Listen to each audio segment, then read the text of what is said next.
One's ready. Go! So you guys are going into Special Warfare Assessment Selection. It is an attributes-based selection model. What does that mean? Guys, are we running right now to get fitter? Or are we practicing running? Practicing. I can't freaking... So there's a holistic picture that we're looking for. The instructors are giving you input, and we're expecting an output. And everything is for a reason. If you guys haven't heard my spiel yet, everything that we do, every single exercise, has a connection to the job that you're trying to do. We don't want people at INDOC, Special Warfare Assessment Selection, whatever they're gonna call the new course when it inevitably changes somewhere down the road. I don't care what they call it. What I need is you to show me the raw materials for the things that I wanna build you into. Just like everything else, it's a crawl, walk, run. I can run a Keystone just like this. All the way to ATC, you never quit. All the way to ATC, you never quit. Hey everybody, welcome back to the Ones Ready podcast. I almost said project. The Ones Ready project. Maybe that sounds more professional or something cooler. It's Trent here. Make sure you head over to drinkhoist.com. Wow, this is going to be a great episode. Use the code Ones Ready, get yourself a discount, all the hydration that you need. We talk about them all the time. IV level hydration. They're fantastic.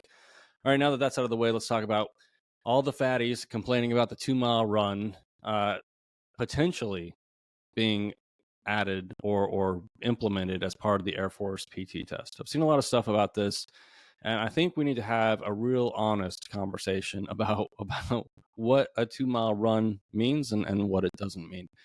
So traditionally, it's been a 1.5 mile run, right? And for most of my career in the special warfare community, we call it the AFSOC PT test or the whatever we called it, the PJ PT test, operator PT test. We had a 3-mile run. And to put that in perspective, the entire Marine Corps has a 3-mile run. And I think they also have pull-ups. I don't know if they have sit-ups or crunches. I'm pretty sure they don't have push-ups as part of those. But to max out the Marine Corps PT test, which I know that people in the Air Force didn't sign up to be Marines, but I believe that you have to run a sub 18-minute 3-mile as like a dude.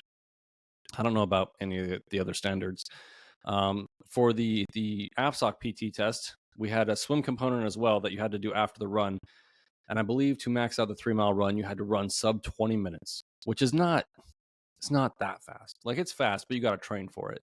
And so like a lot of people on like the infamous Airman NCO, Senior NCO page, which the CMSAF doesn't care about, which honestly I'm here for. I like that he just straight up said, I don't care what that page says.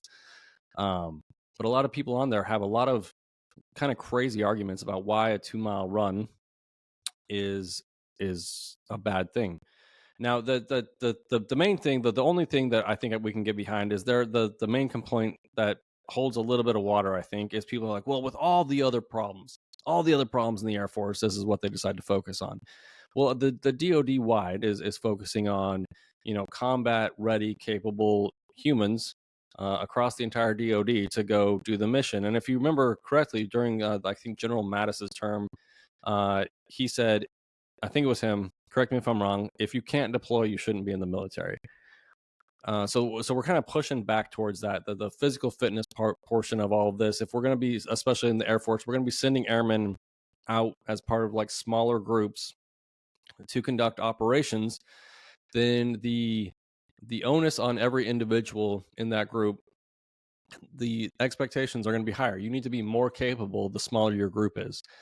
That's the whole thing behind like special operations, right? Like if you have a small team, then the margin for victory is narrower because you have fewer people that you can lose before you are completely combat ineffective, and you can't do everything that needs to be done to come off that whatever you're doing victorious, right?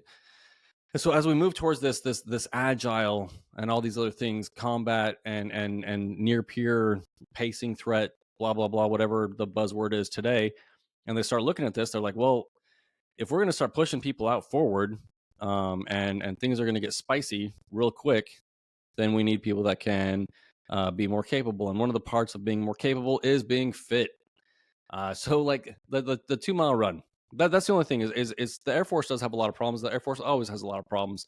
I think going on the Facebook page and complaining about those problems under the guise of being upset about the 2 mile run is maybe not the best way to go about it. Like, why are they focusing on this when they can't focus on anything else? And I'll say this. I think a lot of the problems that you're having don't come from the SecDef or the CMSAF. I think a lot of the problems that you are experiencing, if you say like an E6 and below, stem from your squadron, group, and wing leadership, and even MAGCOM leadership. And I could be wrong, but they're the ones that set the priorities.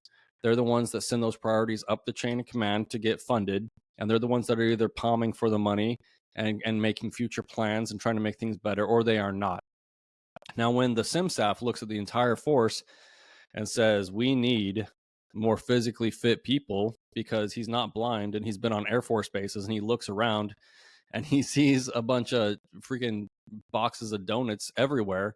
And it's not everybody, obviously. And I don't know why I feel like I need to like say that, because I guarantee that all the fit people in the Air Force are not going to be offended by anything I say, because I'm sure, because they're so fit, they have the bandwidth as they're walking around to also notice things. And I'm sure they've been noticing this over the past few years as the inflation of waistbands across the force, and just the general lackadaisical attitude towards fitness in the Air Force. And so part of it, I think, is also like this rebellious nature to people. And I feel this very much so, because I've talked about this before. At my core, I am still a rebellious teenager, right? If someone tells me I have to do something, my initial response is like, well, you're not my real dad, and therefore I don't have to do this. And I will come up with a million reasons why what you asked me to do, even if it benefits me, just like in this case, a 2-mile run is only going to benefit the people that are running the 2 miles and passing that test. But if you tell me I have to do something, my initial reaction is to push back and to find made up reasons why that doesn't make any sense. So for the CMSAF to look around and say, hey, I need a fitter, faster, stronger, more agile force, one of the big things I can get after right now, and one of the things that probably falls under his purview and areas of influence, is the physical fitness test.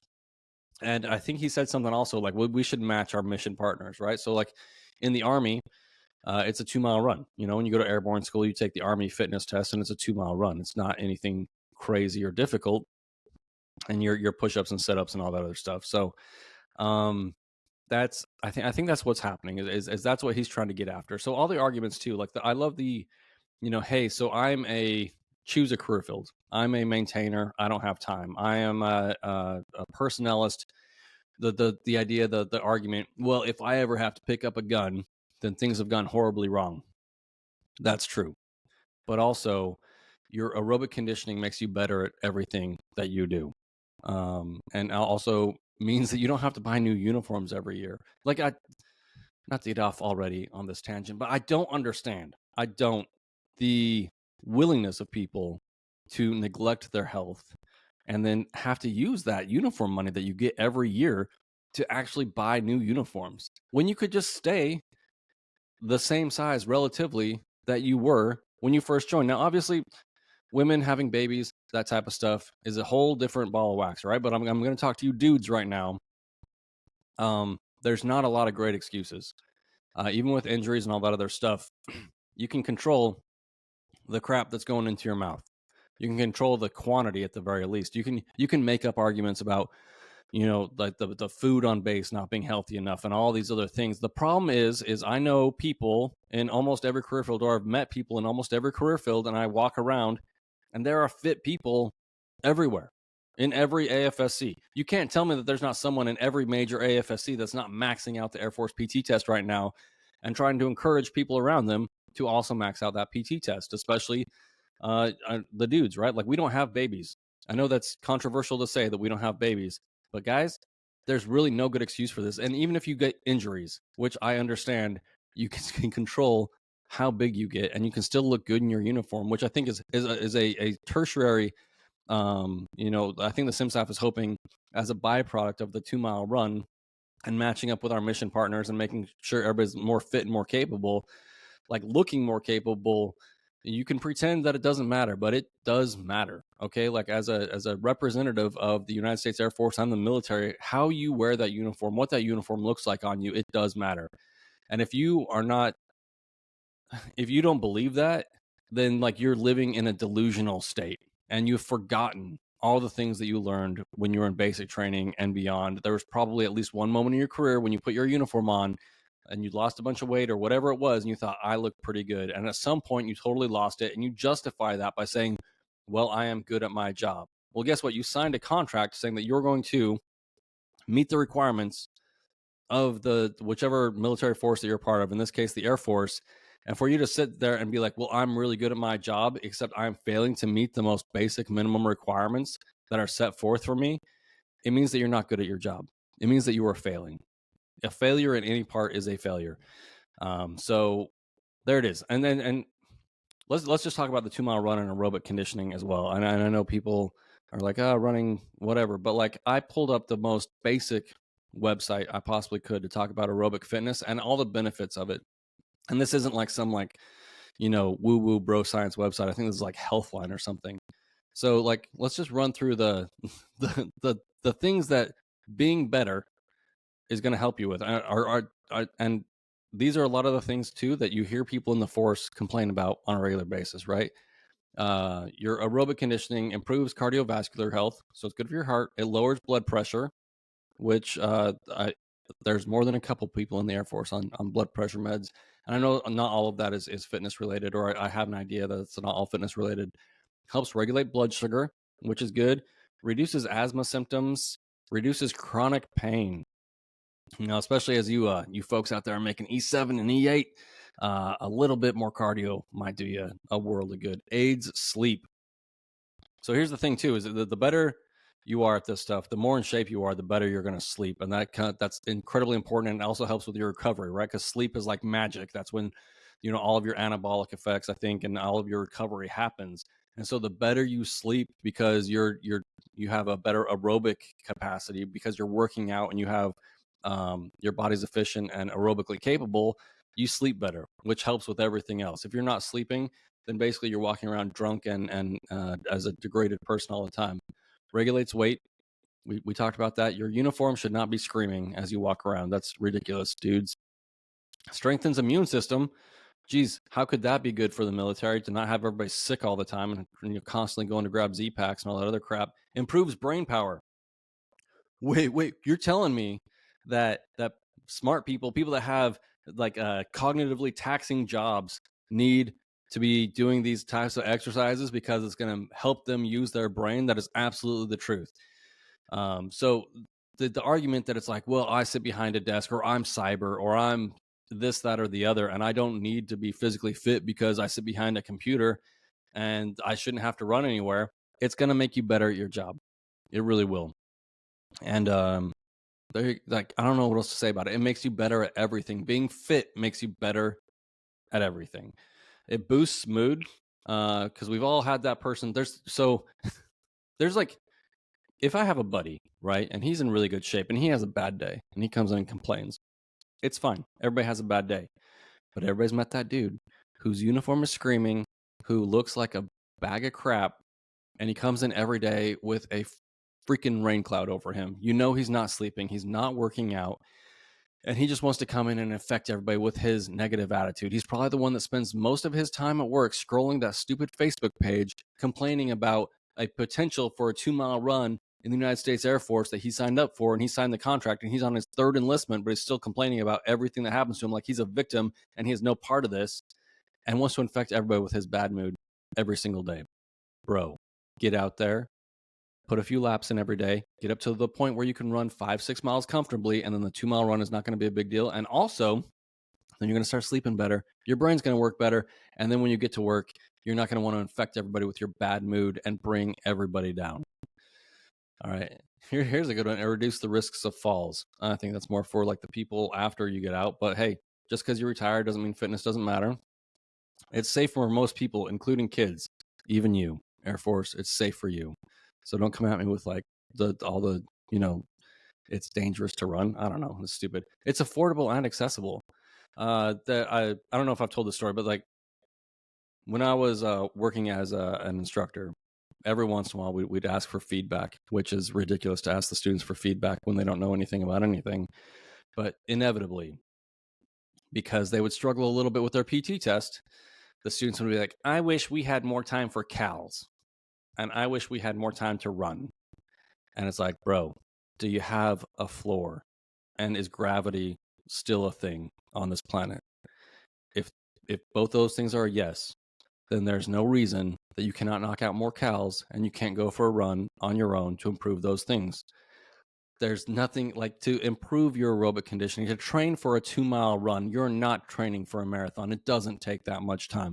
You can wake up 45 minutes earlier, strap on your shoes, hit the road, be back in time for breakfast. You're probably going to be in a better mood all day. You've already completed the hardest part of your day, and you're going to go to work. And then you don't have to stress about the 2-mile run or the 1.5-mile run. Like, and here's the thing too, is like all the people that are complaining about the 2-mile run, like for an additional 2 laps, they're probably also the people that are stressing about the 1.5-mile run. They're the ones that were super excited for all the alternate exercises to come on board so they could try to, game the system and not actually just work out. Just work out so you don't have to stress about it. Stress is also really not good for you. Like your cortisol and all this other stuff. You're not making any gains if you're stressing out about it. And everybody like has this big buildup to their PT test. And it's like, I got to train for my PT test. Like, do you understand how ridiculous it sounds? Excuse me, to say that you have to train for a 1.5-mile run or even a 2-mile run, and how that it causes you so much stress and you don't have time to do it and all this other stuff. Maybe you should just prioritize your fitness, and that way you don't have to stress about your PT test coming up. And the other thing is like with the 2-mile run, it's like, well, we're going to have to take the test twice a year. Okay, we're in the military. You're in the military. I'm not anymore. So I got to just sit back and throw spears. It's inconvenient. Having a job is inconvenient. But being in the military and the Air Force is also, it's not convenient, right? And I get it, because I've complained about the same things. I hate taking the Air Force PT test. I hated it so much. Like, you're going to take like a few hours out of my day so I can go out there. I can have some kid, count my push-ups and my sit-ups, who's going to tell me that I should, hey, like, I saw that you stood up after you maxed out the Air Force number of push-ups. You could have done more. Like, yeah, no kidding, kid. I could have done more, except I'm just trying to get my score on this test. So I only have to do it once a year so I can go back to work. So I can go back to work and probably get a good workout in, because this is not a good workout. Even, and I'm not a fitness guy, y'all, just to make it clear as well. I'm not like there are definitely special warfare guys that are fitness fanatics, and I'm not and have never been that guy. But I'll tell you, just putting in and prioritizing this effort, this making it part of my schedule to get out there and run or to work out on a regular basis, not only makes me feel better every day, not only helps me, do all the things that I need to do, but then I don't have to worry about the PT test, especially the Air Force PT test. Like, it's a joke. It is a joke. Like, it's not a marathon. You don't have to train for it. If you stay ready, you're not going to have like the shin splints and all this other crap. If you do a little bit of research, like, it's never been easier to do some research. Hop on your favorite AI and be like, what's the most efficient way to train for a 1.5-mile run? And I don't want to try that hard out. How do I do it? It's like, well, if you can, run at a conversational pace at like an 8-minute pace for, 3 to 5 miles, then your 1.5-mile to 2-mile run at that same pace is obviously not going to be that big of a problem. So, and it's not that I've this is all about me, but like, I remember I used to work with a dude who ended up being a chief, and he was a great guy. I think I met him as a tech sergeant when I was my first AATC tour, and he's a weather guy, and he's not like a physical specimen. Sorry, Noah, but it is what it is. But man, like, if you think that I didn't find some type of inspiration from him and his work ethic and his consistency with how he worked out, like, the dude was probably never going to max out the Air Force PT run, but he's never going to fail it, because every, I don't know, like 3 to 4 times a week, he's just out there running before work, no matter what, and he's not like a 6-pack guy. He's not a built dude. He's not trying to like be an Instagram fitness influencer. But like, I go through ups and downs when it comes to fitness. I'm not always the most motivated to go out there and put the easy miles in to make my Air Force PT test easier. But this dude was super consistent. And I guarantee when the Air Force PT test comes up, he's one of those guys that, yeah, you don't have to look super fit. Like he looked good in his uniform. I'm not saying like he was, not looking good in his uniform, because no, you look great, bro, and I love you. But like he's not a fitness fanatic. But the PT test was never a problem for him. Why? Because he recognized that if he gets out there and he runs miles 3 to 4 times a week and he prioritizes it and he gets it done before work, and he was working a lot of hours at the time, and also he was a great mentor, and he probably took on way more work than he should have because he was a highly capable human, just because he wanted to be that way. He never had to worry about it. So this isn't like a special warfare versus like this other type of person thing. This is just you being better because you want to be better. I don't know how you're out there being an NCO and you're good with not setting at least the bare minimum example for your airmen. And you can say you don't have time, but everybody knows that's a lie. There are very few people in this world that don't have time, in America, that don't have time to work out, especially if you're in the military. You passed all the physicals to get here.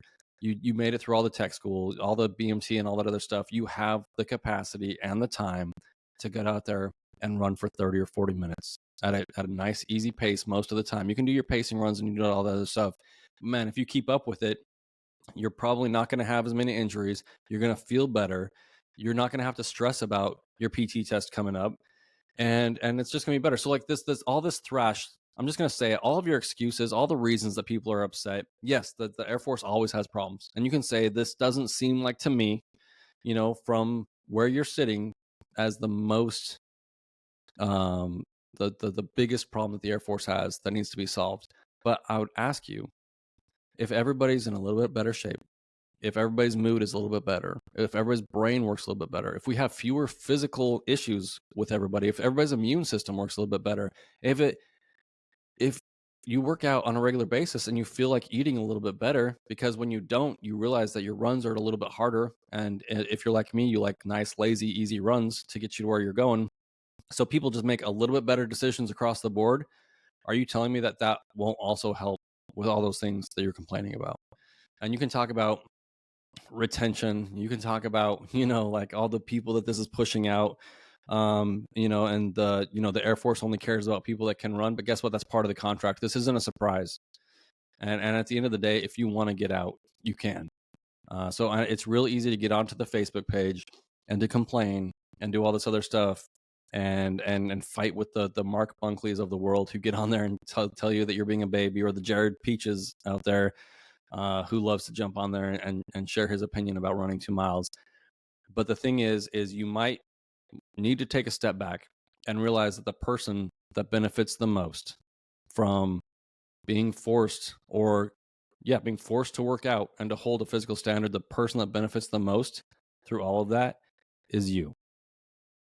And if you keep that up, and then you keep that up post-retirement, you will see like huge dividends. Like you'll see all of the buddies that you went to high school with who are gaining way too much weight and slamming 24 beers a night. It doesn't take long after 40 before, like, not to be dramatic, but like people start dying, and not all of them are like surprise.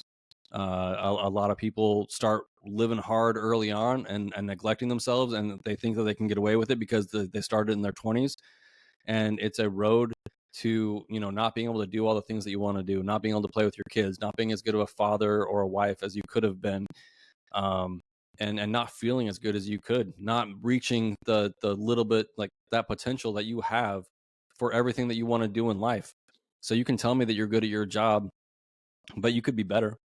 You can tell me that you're a good father, but you could be better. You can tell me you're a good mother, but you could be better by doing these things. And don't you also want to set that example, not just for your airmen, but for your kids, or for somebody else's kids, for your nieces and nephews, for other American kids out there that see you in uniform? Don't you want to set that example? I know it's not cool to be an idealist, but maybe this is the Thunderbirds thing. Maybe we all should go, watch the Thunderbirds documentary again and be like, man, that's super inspirational, and we had, Xavier Knapp, I think, on the podcast, and he's a maintainer and he looks pretty fit, and he was one of the Thunderbirds guys. And you can't tell me that as a Thunderbird maintainer, as a crew chief, he had a ton of extra time to go work out. But he looked that way before he got there, and he's still continuing that lifestyle as he moves forward, because he wants to be that example to not only the airmen, not only his peers, but the people that he runs across on a regular basis. And so I think your ego is saying, I don't want to admit that I'm wrong about anything, and I don't want to put effort in to be better. I don't want the kind of expectations levied on me that come along with me being a more capable human.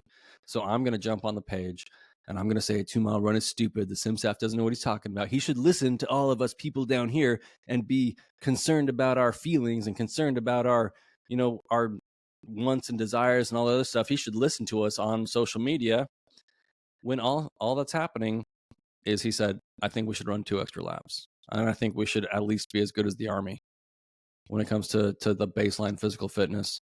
And I think that y'all are capable of a little bit more. I think you are. And everybody wants to fight him on it. Everybody wants to fight him on something that's not benefiting him. It's benefiting you. I don't like to quote other people too much, but everybody knows where it came from. Like the discipline equals freedom. You have a little bit of discipline, you're capable of more. You're free to do more things. If you stay fit and you stay ready, then when opportunity knocks, you have more opportunities to do things that could change your life, that could help you reach that potential, that could help you later on in life look back with not so much regret about the things that you missed out on. So I think if you can change your mindset just a little bit from you're not my dad, which I understand, chief up there, the CMSAF, has just thrown this out there randomly that we should do a 2-mile run, and instead look at this as an opportunity to maybe tell your supervisor, like, I can't do that, I got to go run. Or change up your priorities and say, I'm not going to sleep in today. Instead, I'm going to go put in a few easy miles so I can be ready in 6 months for my PT test because I don't want to worry about it. And also, I want to live for longer. I want to be better. I want to be more capable, not just as an airman or an NCO, but as a human being. If you can make it more about you and internalize that motivation and all those other things, I think you're going to find yourself in a much better place. You're going to be happier if you can just convince yourself that you're doing it for yourself, because at the end of the day, you're the only person you can control. You're the only one that can decide what your attitude is going to be about anything. And you're the only one that can control how capable you are and how far you're willing to go to be a better person and to affect the world around you. So, yeah, stop whining and get out there and run 2 extra laps. I think it'll do you a lot of good. If you have any questions, hit me up. We'll catch y'all later.